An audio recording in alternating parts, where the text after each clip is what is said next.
તો આ તરફ વાત જૂનાગઢના ખેડ પંથકની કરીએ કે જે હાલ જળમગ્ન થયેલું જોવા મળી રહ્યું છે। ખેડ પંથકના આકાશી દ્રશ્યો પણ સામે આવ્યા છે।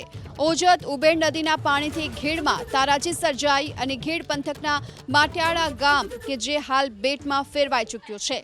જે સીધા જ દ્રશ્યો જે સામે આવી રહ્યા છે ખેડ પંથકનું માટિયાળા ગામ અને આ ગામમાં ચારે તરફ જ્યાં નજર નાખશો ત્યાં બસ પાણી જ પાણી જોવા મળી રહ્યું છે અને જમીન ત્યાં જળની સ્થિતિ જોવા મળી રહી છે।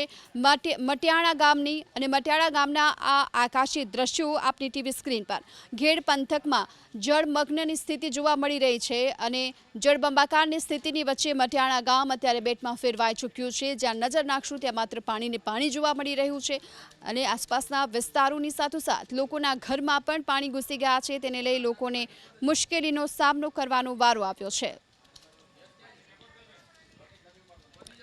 તો ઓજત ઉબેર નદીના પાણીથી ખેડમાં પણ તારાજી હાલ સર્જાઈ છે। તો બીજી તરફ આ ધોધમાર વરસાદને લઈ ધંધુસર, રવની, બરવાડા, બાલુટ આ તમામ વિસ્તારોમાં પણ આ જ પ્રકારની સ્થિતિ જોવા મળી છે। જે આકાશી દ્રશ્યો સામે આવી રહ્યા છે માટિયાળા ગામના।